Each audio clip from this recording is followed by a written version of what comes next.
Hello and welcome into another edition of the PHNX D-backs podcast right here on PHNX. My name is Derek Montilla, occasionally known as Clark Griswold. This guy next to me, he's the vice mayor of PHNX, occasionally known as Thunderstick, and I call him Russ. It's the one and only Jesse Friedman.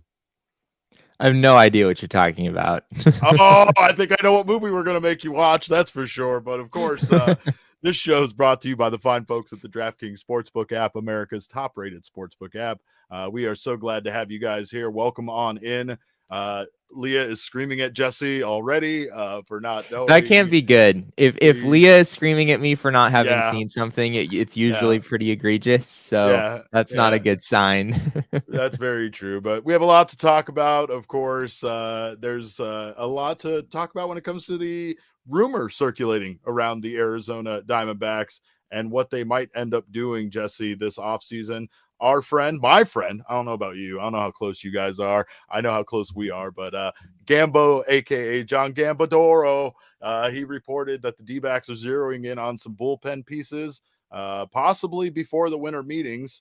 And he said, think younger when given a list of veterans. So he was saying that the veterans that were offered up to him as potential targets for the Diamondbacks were potentially too old, which makes sense. They've already targeted some vets. It didn't work out for them last season. I could definitely see Mike Hazen pivoting and going in a direction of some younger names.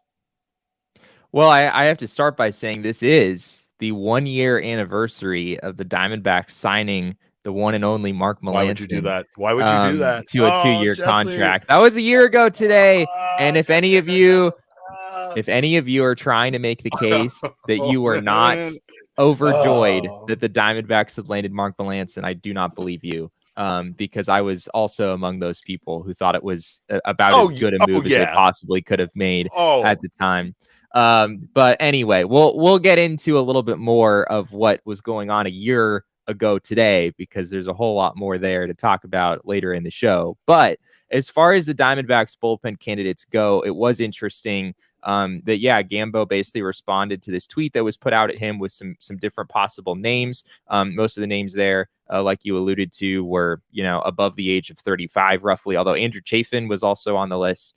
He's 32. So it's not like everyone was Mark Melancon's age or anything, but suffice it to say there were some older guys on the list. Gambo did come back and reply to that tweet and say, think younger and take all of those guys off of your list. We love how Gambo is always, he doesn't shy away from having a very strong opinion one way or the other, which is fair. I mean, he's going based off of what his sources are telling him. So there's certainly nothing wrong with that. But it seems like when trying to figure out who the Diamondbacks might be interested in as far as their bullpen goes, it seems like we should be setting our sights maybe a little bit younger than we have in the past. And we have a few names here that we can run down. Yes, there are a couple of names that Jesse and I kind of came up with in regards to who are free agent. They cross over in that Venn diagram of free agent and young. Carlos Estevez, Michael Fulmer, Matt Strom, Alex Reyes, and once again, Black Friday deal, Trevor Williams. These are guys that are just like a little bit younger, right? So I think Carlos Estevez, I want to say, is 30, maybe 29 or 30. Trevor Williams is 30. Alex Reyes is a little bit younger. He was just non-tendered by the St. Louis Cardinals, so he's maybe something of a buy low candidate right now. But I basically just made a list of some of the guys who are out there who are on the younger side. Maybe they haven't turned 30 yet, or maybe they just turned 30. That's what I'm kind of trying to get at with some of these names. Again, the Diamondbacks don't have confirmed interest in any of these names as far as we know. So we're still kind of in that stage of speculating, kind of trying to take what Gambo said and figure out what it might mean with some actual guys that are out there in the market. I do think Carlos Estevez is interesting, though. Just the fact that he averaged 97.5 with his four-seamer last year with the Colorado Rockies, the fact that he had a pretty good season for them overall. It's not easy to have, like a mid-3 ERA pitching half of your games in that ballpark. So I know the numbers for Carlos Estevez haven't always looked that good necessarily if you look at his career on the whole, but there's not that many guys out there, that throw 97, 98 miles an hour with consistency that would be in the Diamondbacks price range. So I think Carlos Estevez out of all of these names is the one that probably stands out to me the most. We got some comments. Michael in the comments says Trevor Williams would be another ASU D-back. They have a couple of those. Brian Abdallah says anything is better at this point, in my opinion. And Josh Hunt says, love you guys. Go Spain. I think that means he's not watching us. I think that's what, is that what that means? I think that means that we're muted. Right. We're muted in the background right now. Fine. I'm fine with it. I'm okay with that. Gambo also mentioned that the D-backs may search the international market and that for starting pitcher, and specifically referred to Tomoyuki Sugano. I think I'm saying that right, out of Japan as a possibility, but who knows? I'm probably butchering it. And that, of course, again, international signings aren't off the table right now for the D-backs. So far, it's had its advantages. It's worked at times. And I mean, I don't know if you can call Merrill Kelly an international signing, but considering they brought him over from Korea, I would say that's right up there with scouting other markets besides just here in the States, right? Yeah, it's interesting that he was talking specifically about starting pitchers. How the D-backs might be looking for a starting pitcher on the international market. That's not necessarily something that I saw coming. The name that he mentioned, Tomoyuki Sugano, which I'm probably butchering that worse than you did. Brian was with us. He said that sounded like right. So okay, we're getting okay. praised. All right. But yeah, Sugano is an interesting guy who's out there. If you look at his numbers over the last couple of years in Japan, they're pretty impressive. He is 33 years old. He just turned 33 in October. His numbers this past year in 2022, he had a 3.12 ERA. I guess a 3.32 ERA. He had some innings at a couple different places. A 3.32 ERA altogether in 149 innings. Not a lot of strikeouts, only 105, but also very few walks as well. He had 28 throughout the entire season, which is a really low number for 149 innings. He's a guy who I looked back, and over the last couple of years, there's been some questions surrounding him and whether or not he would be posted over the last 2 off seasons. So this has kind of been a long time coming. It's not a name that we've really heard much of anything about in just Major League Baseball rumors at large. No one else has really talked about him. But it does seem like the D-backs could use a guy who could give them some stability in the starting rotation.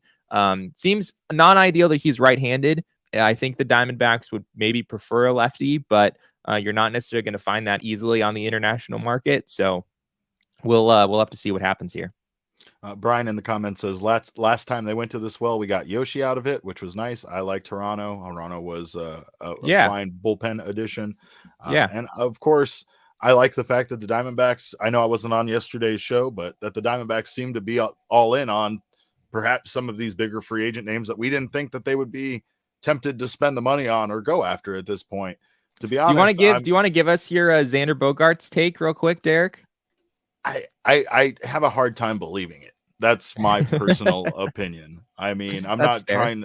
I feel like the Diamondbacks aren't. It's almost right in that realm of them doing something, big, making a big free agent splash when they think this team is close to being ready.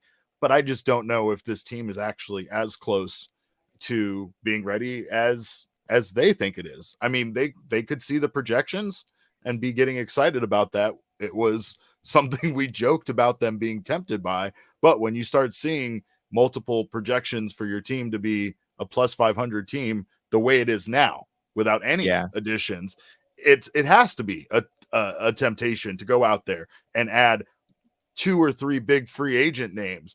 I just don't know if the Diamondbacks are going to do that. So if you're not going to do that, if you're not going to make this team substantially better and swing for the fences right now, then I don't see the point in just going after one when this team is so good right now. And I feel like Xander Bogaerts is going to cost you a lot of money, more than the Diamondbacks really want to spend.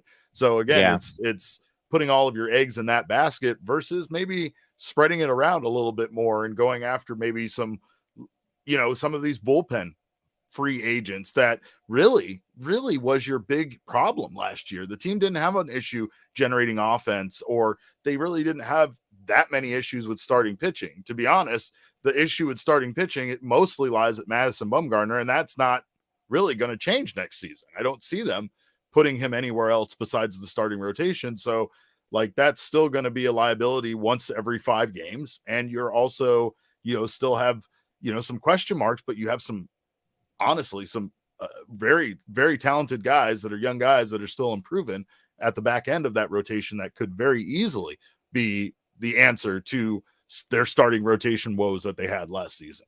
I like the way that this team is constructed.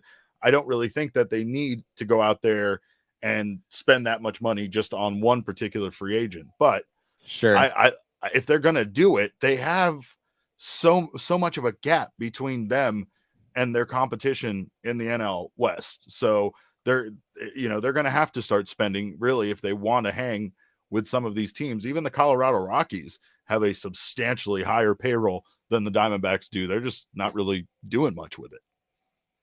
Yeah. And I mean, there's also the positional issues that we talked about yesterday. Like, wait, doesn't Bogaerts play shortstop? And it sounds like he wants to stay there. And isn't Jordan Lawler like less than a year away? Right. There's a lot of sort of conflicting things happening there. Right. And yeah, I still, just to kind of reiterate and build off of what I said yesterday, the more I think about it, it just doesn't seem like Xander Bogaerts at, 6 years, 160, 170 million, whatever it winds up being. I don't know if I believe that Xander Bogaerts will age that well. I mean, he broke into the league at 20. He's already he's finishing up just finished up, I should say, his 10th season in the big leagues. I think at this point, you're kind of paying him for what he has been, not really for the player that he will be, which is sort of always how free agency works. But when you're signing a guy to like a 6 or 7 year deal, you're really going to feel that, especially in those latter years. And I don't think that there might be a guy out there where that is an investment the Diamondbacks should make, but I'm just not really sure that Xander Bogaerts is really that guy. I couldn't agree more. And I don't really think that investing in your future when your future is Jordan Lawler at that position is worth it, right? Especially considering you could get not only an equivalent performance potentially from Lawler, but he could end up being a better player than Xander Bogaerts. He was once, or still is, a very highly touted prospect and could fulfill that. He could end up being that. So I don't know. I just don't think that that's the move. I'm still surprised that is something that the Diamondbacks are linked to instead of, Justin Verlander or somebody of, like that. Again, starting pitching, I still understand them pursuing that. And I still understand the D-backs, wanting to pursue somebody that has worked with Brent Strom before, somebody that has a very high pedigree as far as pitching goes. Verlander to me just fits the mold for the kind of guy that Diamondbacks would pursue. And I know I've said that jokingly, but he really does fit the mold of the kind of guy the Diamondbacks would pay at this point in his career a ridiculous amount of money to come over here and not be as good as he once was, which is the story with the last 2 guys, essentially, that the Diamondbacks went after like that. Right. So, I haven't heard any Justin Verlander rumors just yet. No, and I don't necessarily expect to. So maybe, we should tap the brakes there. Right. No, absolutely. Absolutely. And for his asking price, I'm very, very glad to hear that the Diamondbacks are not attached to Verlander in any way. But yeah, Brian Abdallah has the best point. If he brings Kate Upton, it might be worth the money. Anyway, Gabriel, I have to acknowledge Gabriel's comment. He said, I think Mike Hazen accidentally butt dialed Xander Bogaerts' agent. That's a very valid point, and I think it's probably the case. But anyway, I'll tell you something else that's worth the money.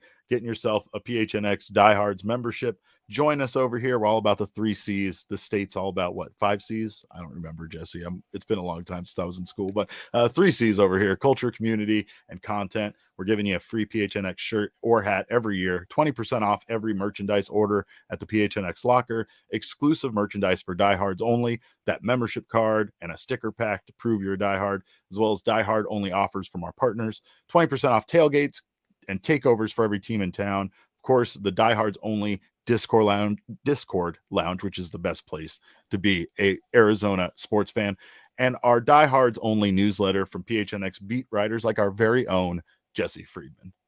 Jesse, what do you got cooking? We have a newsletter coming this afternoon, and Right. I'll actually, since we're so close, I'll go ahead and actually tell people what it's about. I'm basically looking into the rule changes for 2023, specifically bigger bases, and the fact that there is now a limit on how many disengagements, officially they're called. It's basically how many step-offs or pick-off attempts a pitcher can have during a given plate appearance. And those two things put together, Derek, I think will jumpstart the running game, not just across baseball, but specifically for the Arizona Diamondbacks, who have a number of players who I think are well equipped to benefit from those things. So if you want to read more about some things with regard to the Diamondbacks base running and how good they've been at base running over the last few years and how much better it could possibly be next year, that'll be up later today. Bigger bases, harder to cover, right? Harder to tag someone out when they're sliding in with that speed that the Diamondbacks have on the base path. So that's fantastic. Of course, if you're watching us right now on the PHNX Sports YouTube channel, we thank you guys for being here and spending your lunch with us. Make sure to subscribe to this channel, sign up for notifications. That way you don't miss when any of our shows go live.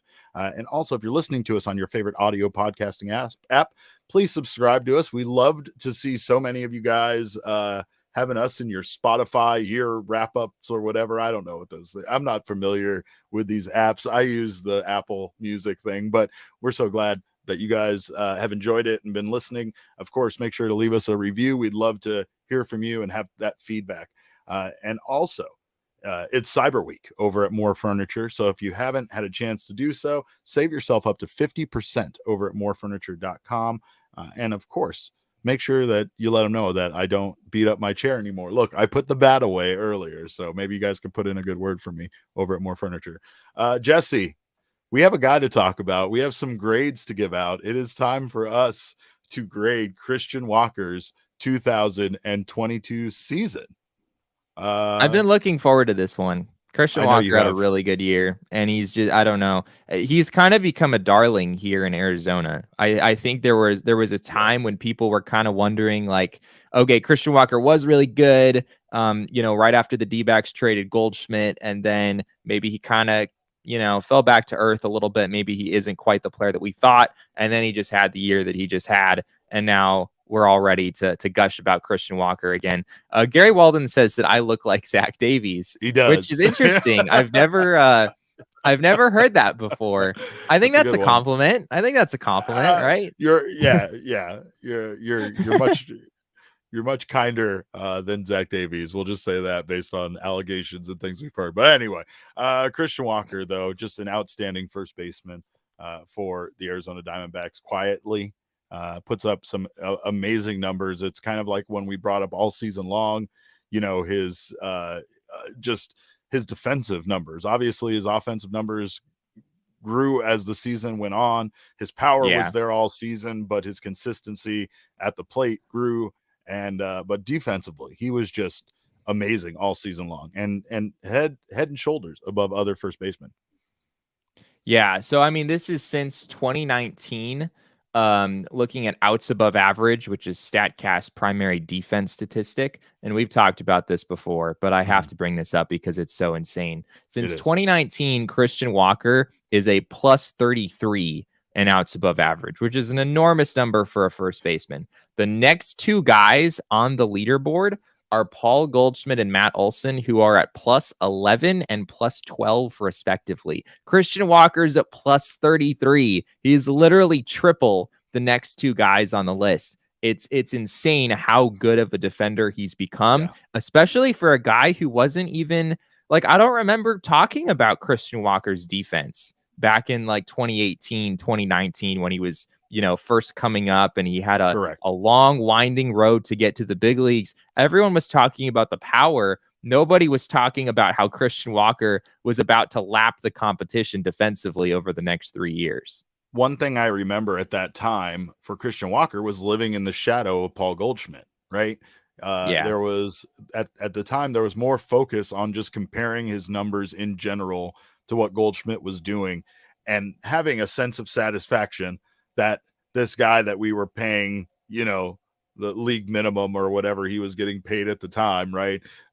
Versus the guy that wanted this big payday, it looked to be a good deal. But I think it's also ways to compensate or to deal with Paul Goldschmidt leaving. Goldie was such a hero here. He was such the reluctant face of the team, and his losing him left a big hole for people here. I really think that Christian Walker did an incredible job of filling that Goldschmidt shaped hole in our hearts, because he has been so good. Of course, it makes it worse that Paul Goldschmidt continues to be one of the best first basemen in baseball now, currently MVP, all of that, right? But we still have a guy who's quietly putting up some fantastic numbers here. So as you said, outside of Paul Goldschmidt, maybe a guy named Freddie Freeman, are there any other first baseman you'd rather have at this point in the league? Just looking at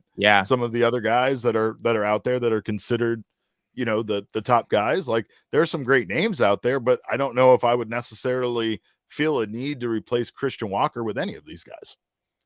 Yeah, like I think the names that would come up for people first are probably Pete Alonso for the Mets, the polar bear, who is an outstanding player. The fact that Christian Walker is such an incredibly good defender, I think, makes up for the fact that offensively, I think most people would probably take Pete Alonso between the two. Matt Olson is a very good player. I don't think he was as valuable as Christian Walker this last year, especially once again taking into account the defense. Vladimir Guerrero Jr. is the other name that I think a lot of people would have probably head and shoulders above Christian Walker. That's just fun. That's just fun. Yeah, which is, I mean, it's just crazy to me that, like, this last year, if you look at the numbers, Christian Walker was a way more valuable first baseman than Vladimir Guerrero Jr. Yeah. And I think Vlad has some better years ahead of him. Obviously, the future there is extremely bright, and you're not going to bet against that guy. But I don't know. Like, would you rather have Anthony Rizzo? Like, I don't think so. Not at this point of his career, right? Would you rather have Rhys Hoskins from the Phillies? I probably not. Like, the offense is kind of similar, and the defense just makes it so that Christian Walker is just so much more valuable than other guys who might be sort of neck and neck with him offensively. The Clutch Canuck in the comment says, what's very encouraging about last year was Walker's health. I think fans underestimate how important he is long-term. That's absolutely the truth. This man took a 96 mile per hour fastball off the helmet and just shook it off and had a black eye and wanted to come out and still play. Had to go in a concussion protocol to make sure he didn't have a concussion. But man, this guy is tough. And we've seen him be a little injured, I think, in some past seasons, but 2022, he had an outstanding season when it came to durability. And actually, that is one of our categories on our report cards for the 2022 season for Christian Walker. Jesse, you want to go first? I'll go first. Let's do it. Right. So here is my Christian Walker report card for his 2022 season. Some of these may come as a surprise. I imagine most of them are maybe what people would expect. So I have hit at C+. This year was kind of an interesting journey for Christian Walker in that, remember, Derek, when he was hitting like a $197 for like the first 2 months of the year? I remember. And everyone was like, oh my gosh, like Christian Walker can't hit worth a darn.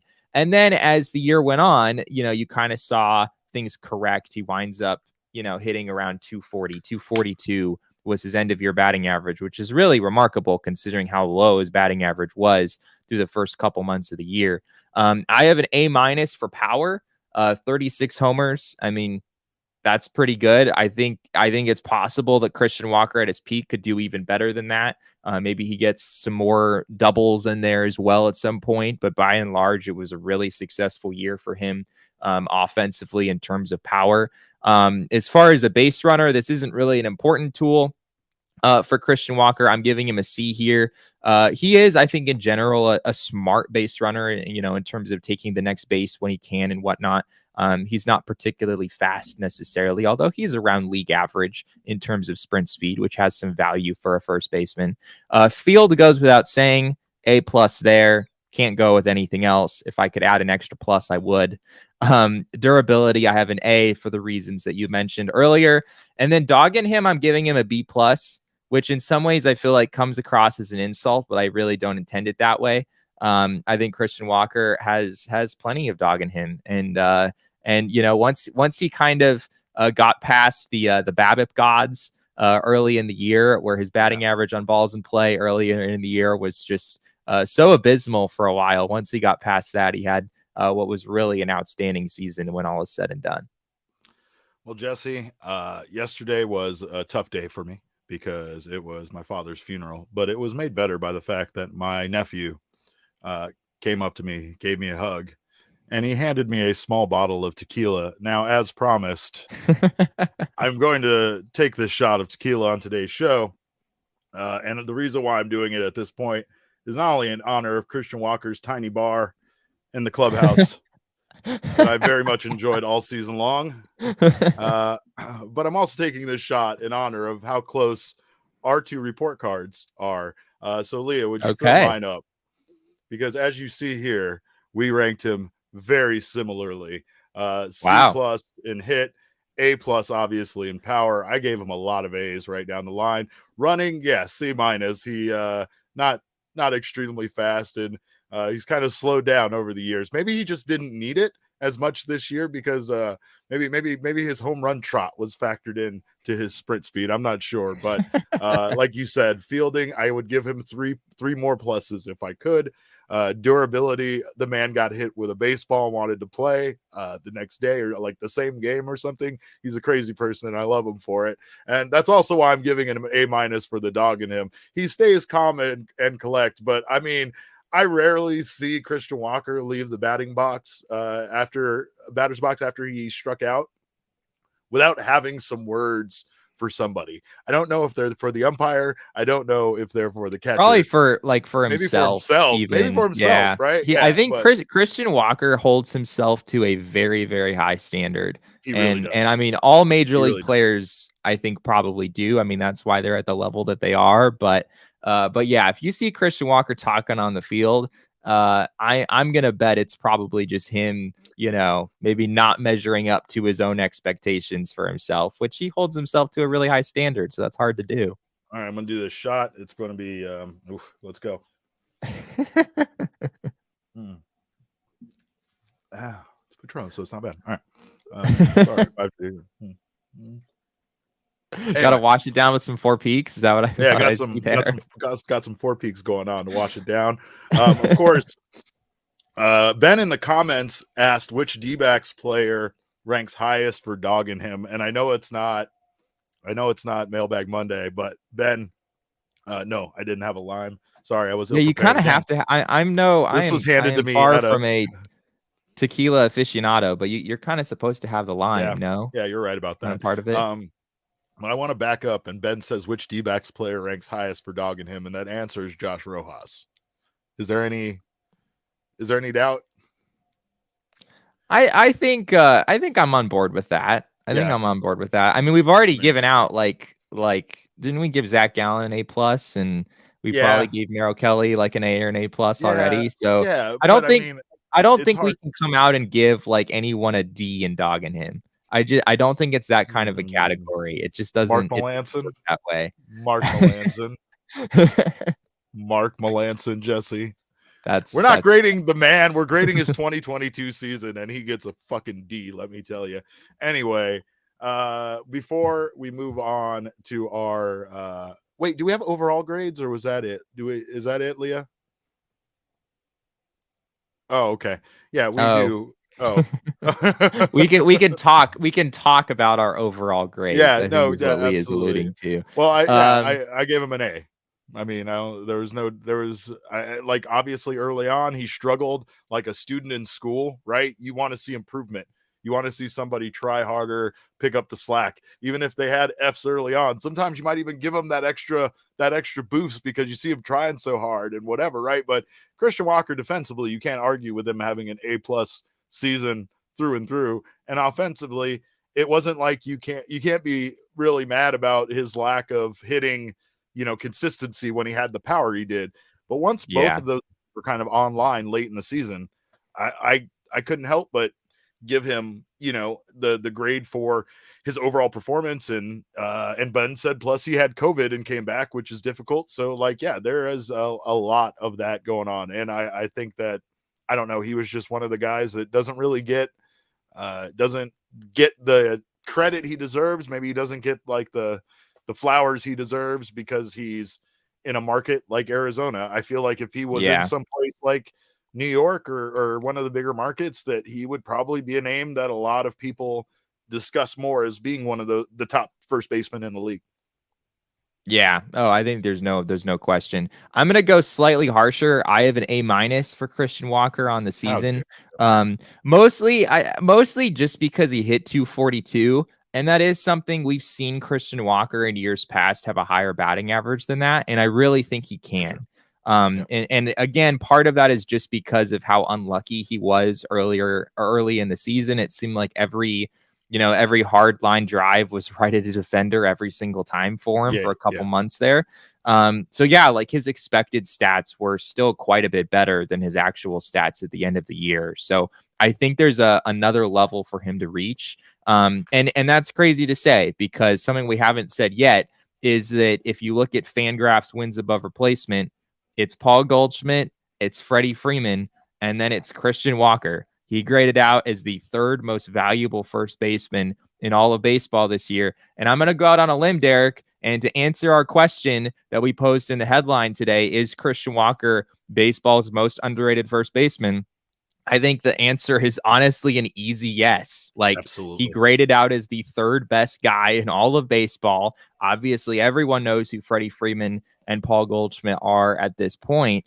But people still don't know who Christian Walker is. Like, Anthony Rizzo is way more recognizable at this point in his career, which is understandable given what he did with the Cubs. But all those names that we mentioned earlier, I think, get more name cred than Christian Walker, even though Christian Walker was really just a better player at the end of the day in 2022.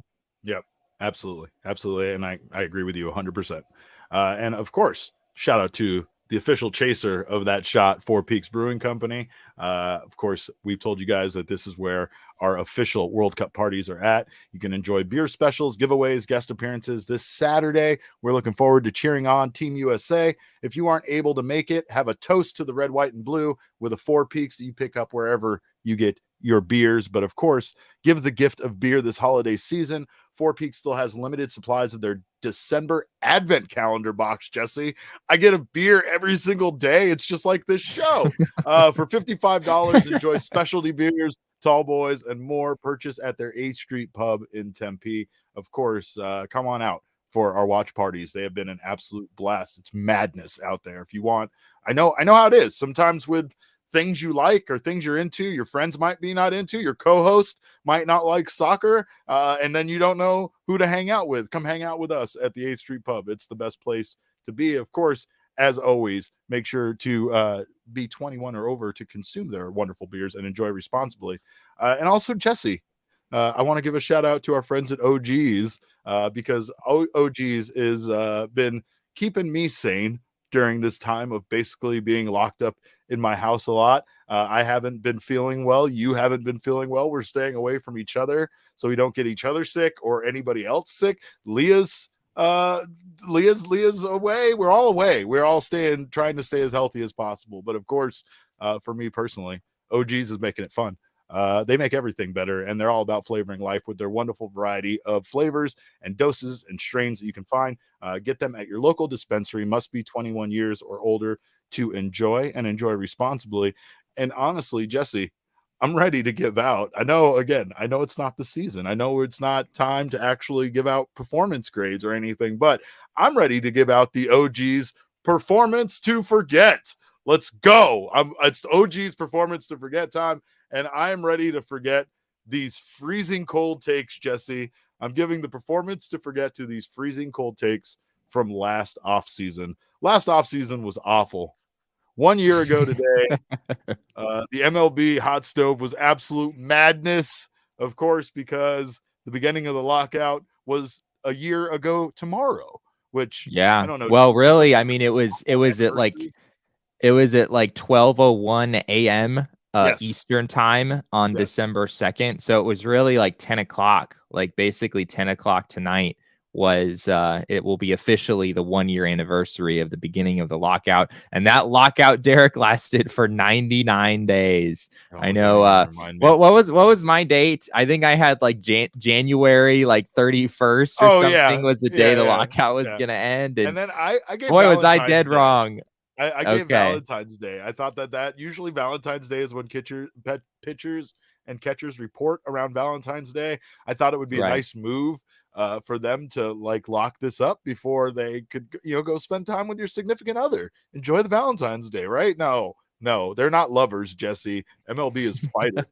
And we found that out. What's your fondest memory? Do you remember how naive we were at the beginning of the lockout? I wish we had the recording of how innocent we were and how we thought that this was going to be done in no time, because of course there was going to be that forced pressure about the lockout impacting the season, and apparently they really didn't mind doing that, but just a little bit, right? It's like when you want someone to move and you're threatening to hit them with your car, but you don't really hit them with your car, but you kind of like bump them a little bit. Like that's the MLB and the Players Association. They bumped the season being impacted, but they didn't quite smash into it and cause any damage, because obviously we still got a season. But looking back on what was written and what was said at that time, nobody knew that lockout was going to be that long. So of course there was articles written about the deals that were going to be done, especially right there in the in that period of time right before the lockout. Chris in the comments says, note, avoid Derek in parking lots.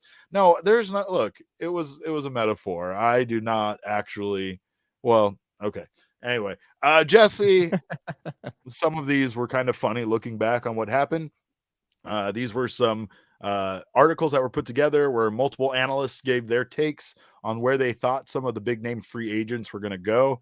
And I think every single one of them were wrong, just about. A lot of people had Carlos Correa going on a 10-year deal to the Detroit Tigers. That seemed to be the popular bet back then. Try a 1-year deal to the Twins. Nice try. Everybody had Corey Seager going to the Yankees for 10 years. I remember that being a popular connection, Seager to the Yankees. And then of course he went to the Texas Rangers. So those people were also still somewhat inexplicably. None of us really fully understand what was going on there yet, but maybe the Texas Rangers get a little bit better next year. We'll see. Maybe. Marcus Semien, 6 years to either of the LA teams or Boston. Interesting. Kevin Gausman, 6 years, San Francisco Giants. Chris Bryant, 6 years, Seattle Mariners. Freddie Freeman, 6 years, staying with the Braves. Obviously, none of those things happened. It was kind of hard to find any like predictions that actually came true. The only ones I found typically were people that predicted that someone that re-signed with their same team was going to do that. And aside from those, no, there were not a lot of correct takes out there, Jesse. So that's why the clutch Canuck says Trevor Plouffe predicting White Sox over Brewers in 7 for the yikes. I did not know that Trevor Plouffe. I don't know where I guess the White Sox were predicted to be like one of the rising teams coming into 2022. Sure. So I guess I could see that. But the Milwaukee Brewers coming out of the National League, that's a pretty bold take. I don't know where you would possibly be led to that conclusion in the National League. There are a lot of very, very good teams. Baseball is wild because it really is one of the only sports where that actually at the beginning of the season sounded probably reasonable versus now after the season, how unreasonable it sounds. Baseball really is the only sport that at times when you look at the World Series, you kind of find yourself going, how the fuck did this happen? Right? Like, there were favorites that season. You remember them being good. And then that's not at all who ended up winning the championship or even being there at the end. So I guess baseball is kind of fun like that. I mean, football, you have a good idea of who's going to be good in football. There are factors there, injuries being a major one. But that's in any sport, right? Any sport can be impacted by injuries. I really feel like baseball, though, it's the only one that you really find yourself kind of scratching your head at what ended up happening after the season versus where your thoughts were at the beginning. But of course, before we let you guys go, I got to give you my DraftKings pick of the week. I know it's that time, and I'm sorry, but I can't help Jesse. Don't any of you listen. Don't, whatever the bet is, just say no. just smash the Buffalo Bills button over the New England Patriots. That's what I want you to do. I don't care in what way. I don't care in what capacity. I know Josh Allen is still probably not right with his arm, so I wouldn't go too high on passing yards or any other those legs that you might want to add to your same game parlay. But yeah, man, I can't see the Buffalo Bills. Right now, they're a 3.5 point favorite. I can't see them not covering that. So go put all your money on the Buffalo Bills. Don't listen to Jesse telling you don't listen to me. Go with it. Download the app now. Use our code PHNX if you've never done this before. And place a $5 pregame moneyline bet on any NBA team to win their game. Do that on the Suns, and you will get $150 in free bets if they do. That's code PHNX only at the DraftKings Sportsbook app. Minimum age and eligibility restrictions apply. See show notes for details. Brian Abdallah says I might get smashed by other Bills if I do this. Yeah, well, I know. I'm sorry about that. But hey, trying to make you money here, guys. I'll put my money on this one. That way I can maybe back it up. But of course, we thank you guys for spending your lunch with us. We thank you guys so far for stopping by. The Clutch Canuck in the comments said the Guardians really surprised me. I don't know. Yeah. Do you mean that from the Guardians of the Galaxy holiday special, or are you talking about from the perspective of the team? Just for clarification, the Guardians of the Galaxy holiday special was delightful. Go watch that. But anyway, I don't think you would refer to that as the Guardians. I think you would be a little bit more specific if you were talking about the holiday special. That's what I call them. They're the Guardians, Jesse. But speaking of which, I am giving you your next movie assignment. Now, I know next week you are going to be away. You are flying away to San Diego, and you are going there to cover the winter meeting. So when you come back from that trip, I want your review of National Lampoon's Christmas Vacation. That will be the next Jesse Hasn't Seen It movie. But that's not a baseball movie, is it? It doesn't matter. No, we're not just doing. You did Shawshank Redemption. Did they play? Well, I guess did they play baseball in Shawshank Redemption? I think they play baseball in the yard at one point. Maybe in the background. Anyway, it doesn't matter. You gotta go watch it. Go watch it. Give us your thoughts. Can't wait to hear it because that's what this hat and this shirt and it's all from. It's December 1st. It's Christmas time. I'm excited. I guess we can. That makes sense. Like we're doing baseball movies, but now that it's December, we do a few Christmas related movies, and then maybe we shift back to baseball in January. I'm on board. Oh yeah. We got Leah says they played catch in Shawshank Redemption. Yes, they do. They do play catch. So yep, that qualifies. Right.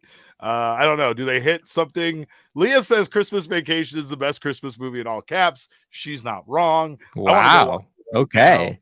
Clutch Connect says or Scrooge with Bill Murray, which is another fantastic choice. But of course, I have to wrap it up. I love talking with you guys. Let's hit up the Discord. We'll keep chatting about the best Christmas movies. In the meantime, you can follow us on Twitter. I am at Cap_Caveman with a K. Jesse is at Jesse N. Friedman. Our show is at PHNX_DBacks. But of course, all roads lead to at PHNX_sports on Twitter, Instagram, and Facebook.